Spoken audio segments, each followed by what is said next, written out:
Morning, everyone. Today we're going to be moving away from working on your assignments to going back to doing some analysis on The Dark Knight. So today we are going to be looking at another of the 7 key aspects, and today we're going to be looking at representation. Now, we're going to be looking at representation in general terms during today's lesson, and later on in the week we're going to be focusing on how different characters have been represented in the Dark Knight itself. But for today's lesson, we're just going to be looking at general aspects of representation in the media. So what is representation, first of all? Well, representation is the way in which the media constructs aspects of real life, including people, places, events, culture, ethnicity, and issues. But the media don't just present reality, they represent it. So what this means is that if you see a film or an advert where a particular culture, for example, is shown in that film or advert, the producer or director of that advert has just made a decision on how to represent that culture. They don't sort of give you every single little detail of the culture and get you to make up your own mind about it. They choose a way to represent that culture, and they present that to you in order for you to have a particular opinion about it. So it's very, very important to be aware that representations are constructed and they're just a version of reality. It doesn't mean that what the representation is in the film or the advert, the documentary or whatever is true. So you need to keep that in mind. So what I would like you to do is just to pause the video here, and I would like you to copy down these notes on this slide so that you have a note of the definition of representation in general.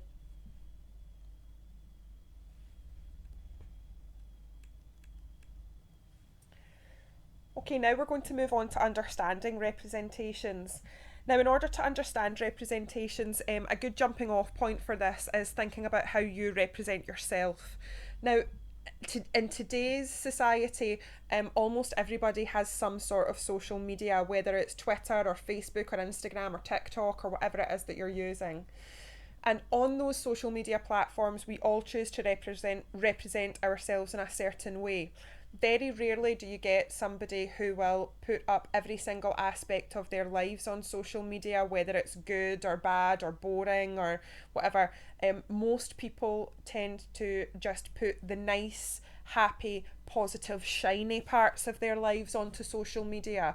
Think about the statuses that you post and the pages that you like and that you share, and think about the photographs that you put up on your social media as well. Do you ever Photoshop them? Do you ever put filters on your photos? And if the answer is yes to that, then you're choosing to represent yourself to your friends and your followers in a particular way by doing that. So what is it that you're trying to present about yourself? What does that say about you and the way that you represent yourself on your own social media platforms? Now, this is one person that changed the way that she represented herself. Miley Cyrus grew up in the public eye. She was in a famous Disney show called Hannah Montana. And when she was growing up, playing the part of Hannah Montana in that Disney show, she had to be represented in the sort of usual Disney way. And the usual Disney way is being very innocent, being very inoffensive, being very cute, quite funny, and this is the way that she was represented as a child and a young woman, as a young teenager, growing up and becoming a woman. However, as she was approaching adulthood, Miley Cyrus started to sort of resent that representation of herself, and she wanted to be seen in a more adult light. So she started making decisions about her own representation.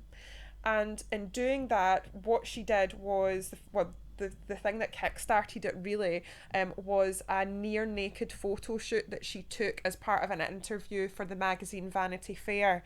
And when people saw this near naked photo shoot where Miley had represented herself as a more sexualized being, Um, this shocked a lot of people because people were used to seeing her as an innocent, cute little girl type thing.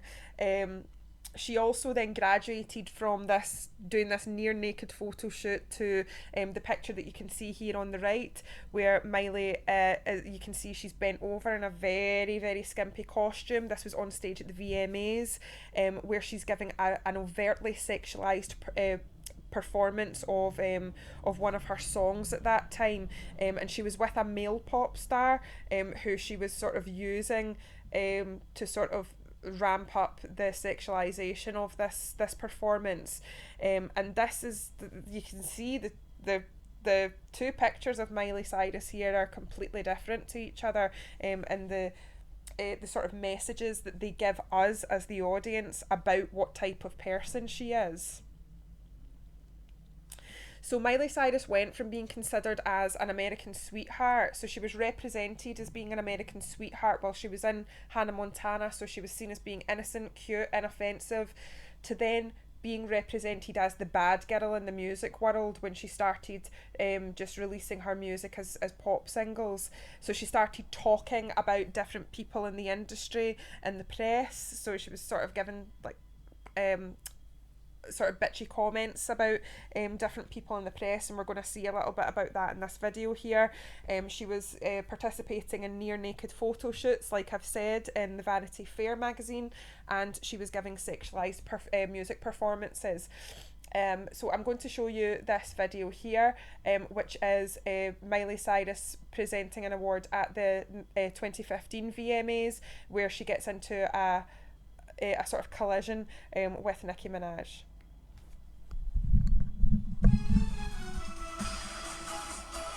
Miley Cyrus's reaction when Nicki Minaj called her out at the VMAs is priceless. And you guys, this seems to be proof that the crazy moment Sunday night was absolutely not staged. Back to this that had a lot to say about me the other day in the press. Miley, what's good? Miley made that face after Nicki put her on blast while accepting the award for Best Hip Hop Video during Sunday night's Video Music Awards. If you missed the fiery moment from Nicki's angle, here it is again. This that had a lot to say about me the other day in the press. Miley, what's good? Awkward. Nicki's comments come in response to Miley's interview with the New York Times days before the show. She called Minaj, quote, not too kind for causing an uproar over VMA nominations. Miley quickly recovered from the unexpected and harsh exchange. We're all in this industry. We all do interviews, and we all know how they manipulate. Nicki, congratulations. But Nicki was still upset, mouthing back, quote, don't play with me, and Rebel. So you can see there that Miley has really, really gone away from that being represented as that innocent girl, that innocent character. She's now being called out by other people in the industry, like Nicki Minaj, for the comments that she's making in the press, and she really created this representation of a sort of bad girl image around herself, mainly with causing fights between her and other people, but also in the main with these sexualized performances and these very, very skimpy outfits and costumes that she was wearing. So people were sort of reluctant to believe the transformation, but she did state at the time that she just wanted to appear more human to her fans and the public.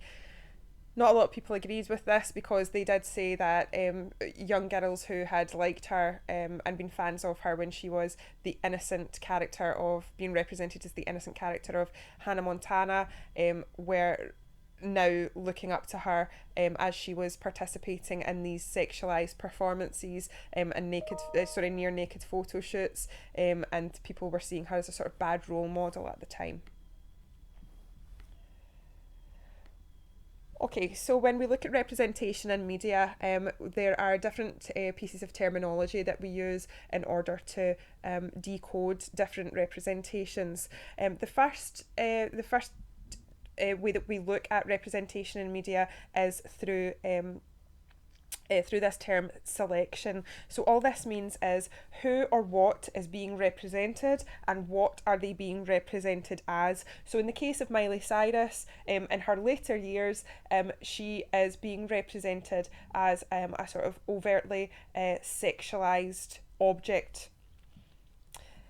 The second consideration is the portrayal. So how is that happening? How is the representation being constructed? So in the example of Miley Cyrus, her representation of being this sort of bad girl, this sexualised object, that representation is being constructed through her sexualised performances and through the costumes and the outfits that she chooses to wear, which shows a lot of her body and a lot of her skin.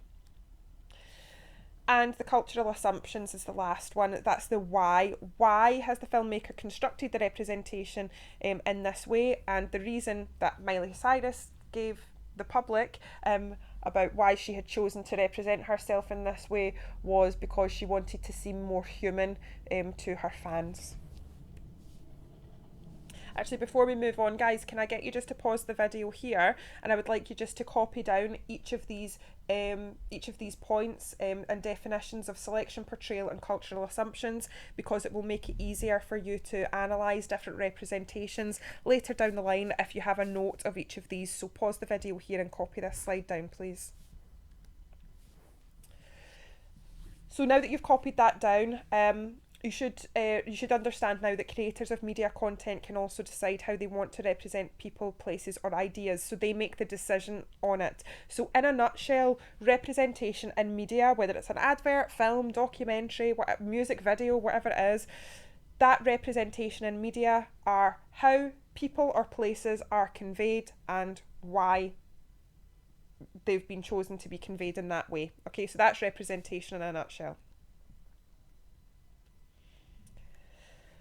So why do directors and producers choose different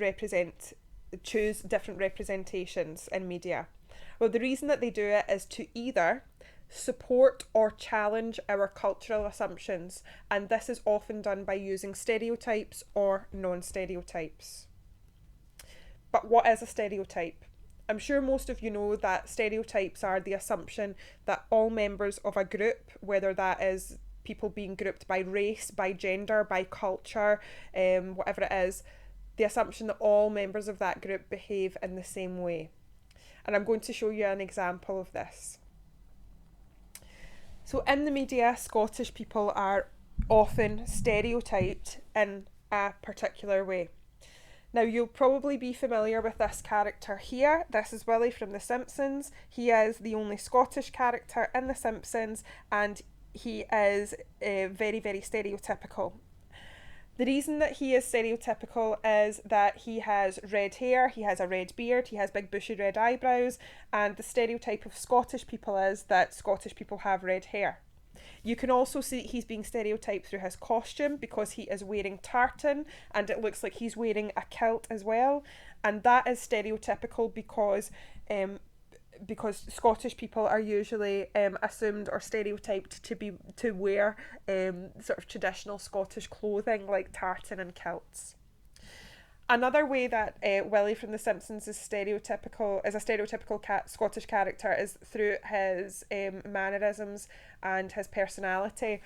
You can see from this picture that his eyebrows are down in a scowl. He's got his fists clenched and he's sort of leaning forward towards whoever is behind that camera there in a very, very aggressive and angry manner. It looks like he's ready to fight. And Willie is often represented in this way in episodes of The Simpsons that he's in. He's usually very loud and very aggressive and very angry and shouting a lot of the time, and this is because Scottish people are stereotypically known for liking a good fight and being aggressive, so that's why this has been done. Similarly, this character here, this is a Scottish character in a an Austin Powers film, he has been stereotyped in many of the same ways as Willie from The Simpsons. So again, we can see that this character has the stereotypical red hair and red eyebrows. He's wearing the stereotypical costume of tartan across his front there. But this time there's something different. This character here from Austin Powers is being represented as being stereotypically overweight, because as a stereotype, Scottish people are seen to have unhealthy diets, which leads to them being overweight or obese. And lastly, these three characters here from the film Brave, again, animated characters are shown to be wearing the stereotypical costume of Scottish people, which is tartan.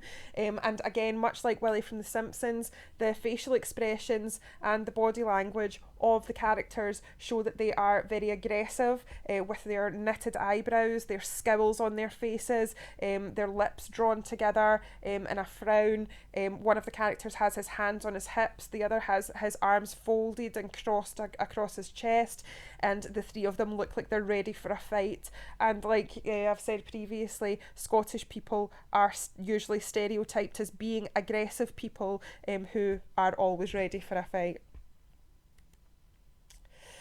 Now I would like you to do a task of your own, and this is to do with Homer Simpson. So what is Homer Simpson represented as? So what does the director and the producer of The Simpsons want to represent Homer Simpson as?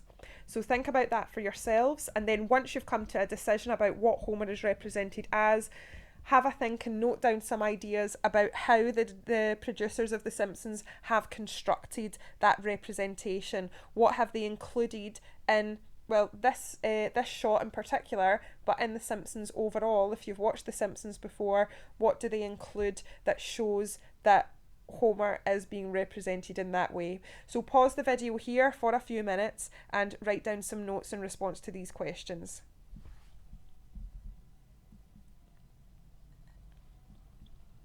Now that you've had time to do that, we'll go over some ideas here. Now, the ideas that you've come up with might be different to the ones that are going to come up on the screen now, but that doesn't necessarily mean that they're wrong. Remember, in media, you can give your opinion on. You can give different opinions on the media that you're studying, as long as you can back up your ideas with sound explanations, then that's absolutely fine. So if you don't see your own answers coming up here, as long as you are able to fully explain why you've made the decisions that you've made about Homer's representation, then that's fine. So to answer the question, first of all, what is Homer represented as? Well, he's represented as a stereotypical middle-aged American guy. And how has that representation been constructed? So this is all of the things that are included in The Simpsons, and in this shot in particular that you can see on the screen here, that shows us that he is a stereotypical middle-aged American guy. So we can see from this shot that he has a beer belly, and that's a lot of things that are that's associated with a lot of middle-aged men, that we stereotype them as having beer bellies. He is being represented as, he looks quite lazy here, which is a representation of middle-aged stereotypical men. We tend to think that they are quite lazy. Couch potato as well plays into that lazy stereotype. We tend to think of, when we think of middle-aged men, we tend to think of them as balding, which Homer Simpson is. Letting himself go, so you might have heard of the term dad bod before. So that's a stereotype of men of a certain age, where they've let themselves go. They don't eat as well as they used to, they don't exercise as much as they used to, and as a result their bodies have got these sort of protruding bellies, and they don't look as slim as what they once did. Homer is also represented as being stupid, obsessed with beer and food, so we can see that from the shot here. He's got beer at the side of him and a donut at the other side. Also not a very nice husband or dad as well. If you've seen episodes of The Simpsons, you'll know that some of his decisions are very, very selfish, and he doesn't usually consider his wife or his children. But why? We also need to think about how this representation conforms to or challenges our cultural assumptions as well. So we've looked at what the selection, portrayal and cultural assumptions when it comes to representation mean. Now I would like you to have a look at this video here that I'm going to show you, and I would like you to answer each of these questions under the headings. So once we've watched this video, I would like you to pause this video that's being recorded just now and answer the question, what is the blonde lady being represented as? How is this representation being constructed?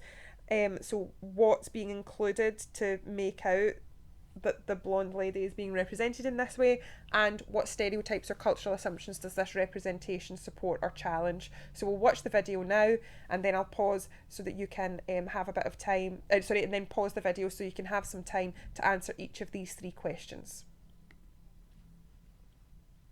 I know, I'm so spoiled. It is you. Hang on a sec. Excuse me. Hi. Hi. Where's my chips? They're on your plate. No, they're not. Whoa. There they are. The bigger, fuller, bouncier, double-breasted burger from Nando's.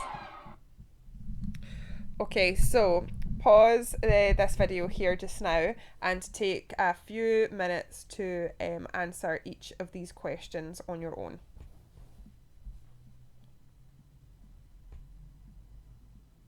Now that you've had time to answer these questions on your own, I'm going to show you an example of some of the things that you could have said about your answer.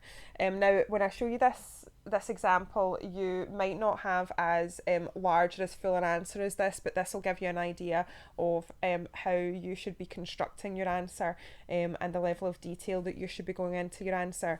So if you don't have the same level of detail on the next slide that I'm going to show you, then you could pause at the end of the explanation of that slide and copy down the answer, or add bits and pieces from the answer on screen into your own answer. So this is the example here.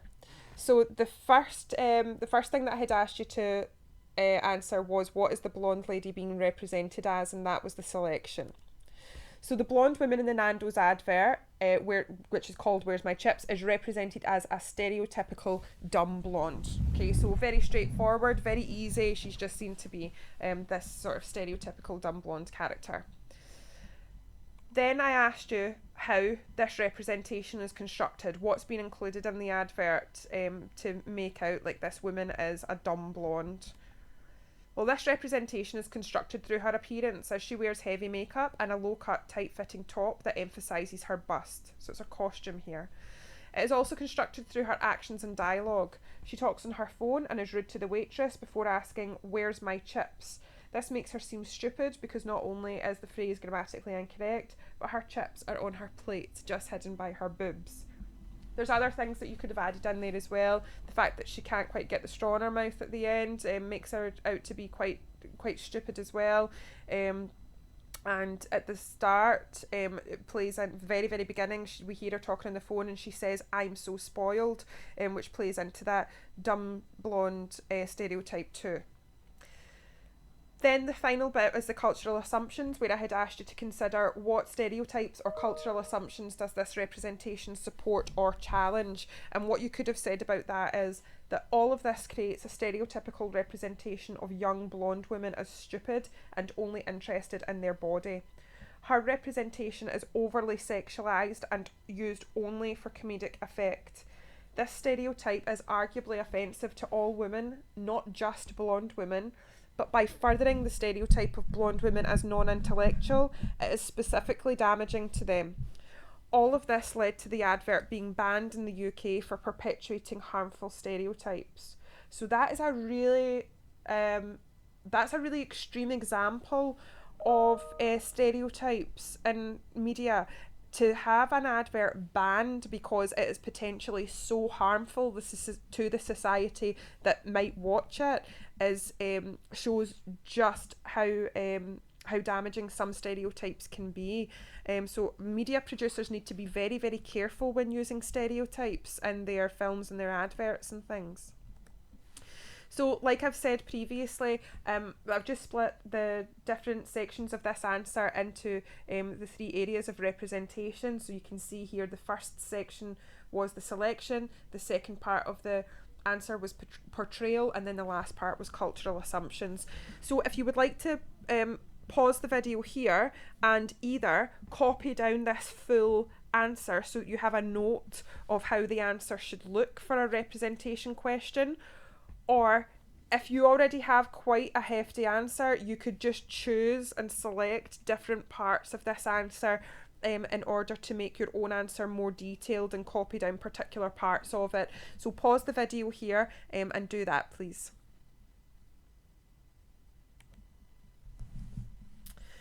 Now that you've had a chance to look at an advert that is stereotyping females in a particular way, we're going to look at gender stereotypes in more detail now, and particularly we're going to be looking at how masculinity is stereotyped and how femininity is stereotyped.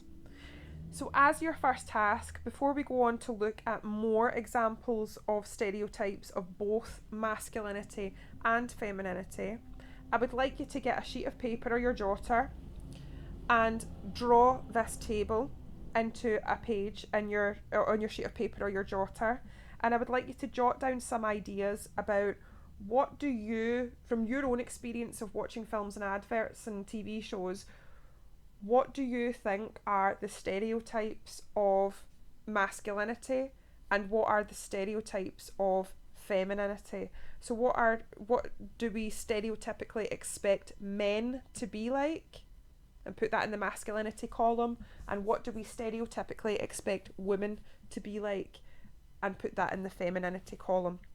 Pause the video here and take 5 minutes to do that, please.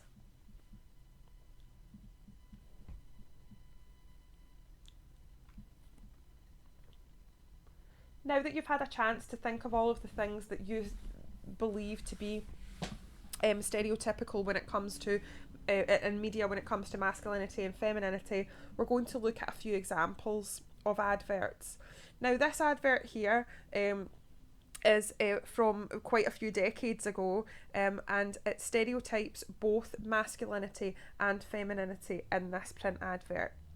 If we look at masculinity first of all, we can see that there is a husband here, a man who is, we can tell that it's a husband because he's got his arm around this woman in a sort of home setting, so we assume that he's the husband, and he's saying to his wife, "Don't worry, darling, you didn't burn the beer." So it's an advert for beer. He's very happy that he has beer on the table here and that he doesn't care that his wife has burned the dinner. Now we can make some assumptions here because of the stereotypes that are being presented about him. We assume because of his costume that he's wearing, so he's wearing a shirt and a tie and a suit, that he is probably just home from work. And that's a stereotype of masculinity, that men are the ones that go to work while the women stay at home. We can also make the assumption that he has expected his dinner to be on the table when he came home from work, because he says to his wife, "Don't worry, darling, you didn't burn the beer." So we know that it's not him that's made the dinner, that he's expected for not to come home to this burning pan that she's holding, but to come home to a nice home cooked meal. So his dialogue is telling us that he is stereotypically masculine as well, and his expectations that dinner is on the table when he comes home. But he's happy to just settle for the beer for just now. If we move on to stereotypical femininity, we can see here that the woman who's holding the pan, she is a stereotypical housewife. Why? Well, because she is holding this pan, standing next to a stove where she has been cooking her husband's dinner, waiting for him to come home so that she can provide him with a home cooked meal the way that a good housewife does. She is also gazing up at him lovingly, but it looks as though she's crying as well. She's very, very upset that she's burned the dinner. This is probably the worst thing that's happened to her all day.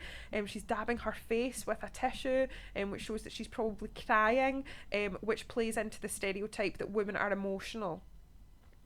She also has a very sad look in her face, her facial expression, her mouth is turned down. She's very sad and upset that she's had to disappoint her husband in this way by burning the dinner, and this plays into the stereotype that women want to keep their men happy. Now I'm going to show you an advert for cornflakes from the 1950s that have similar masculine and feminine stereotypes. So have a look and see if you can spot any of these stereotypes coming up here. This is how his wife sent him off to work this morning. Good job she didn't see him 2 hours later. Really, Jones, I can't wait any longer. You promised me that quote today. But just a moment, Mr. Watkins. Where is that schedule? You didn't complete, Mr. Jones. I told you, Jones, I can't wait. His wife's fault, really. He's had almost nothing since supper 12 hours ago. No proper breakfast. He said he hadn't time. What nonsense. Before his toast and tea, give him a good big plate of cornflakes. No cooking, no messy washing up, eaten and digested like lightning. Delicious. After a breakfast like that, his wife needn't worry. I'll fix you up, Mr. Watkins. Yes, just hold on. I'll take that 500. Yes, today. Goodbye. That's okay, Mr. Watkins. Not at all. Goodbye. Well, that's quite a good day's work. Remind me to take some flowers home to my wife. Yes. Start your day the Kellogg's way. Okay, so again, lots of the same stereotypes that we've seen in the first advert. If we think about the stereotypical masculinity, the man again is the one that's going out to work. He's wearing his suit, his tie, his shirt, and looking, his actions are showing him being very, very busy throughout the workday, that he doesn't have time to take responsibility for his own breakfast. And the narrator even says, as he's explaining that, that's the reason that the man sort of messed up in his work at the start of the advert was his wife's fault, really, because she hadn't prepared her husband adequately for going out into his busy, important work day by giving him a proper breakfast, and that's why she should consider giving her husband cornflakes. So it sort of represents the wife as being the sort of carer of the husband, in that sort of stereotypical way that women are supposed to look after men. That's the stereotypical idea coming up for femininity in this advert. And then at the end you can see that another stereotype sort of rears its head, where the man at the end tells his receptionist to remind him at the end of the day to take flowers home for his wife. And again, that plays into the stereotype that women like flowers and they like to receive flowers and things like that. So I'm going to show you another advert, but the explanation for this one is in the second video. So if you can all just stop the video here, and you can move on to video number 2, and that will carry on to this advert. Okay, thank you guys.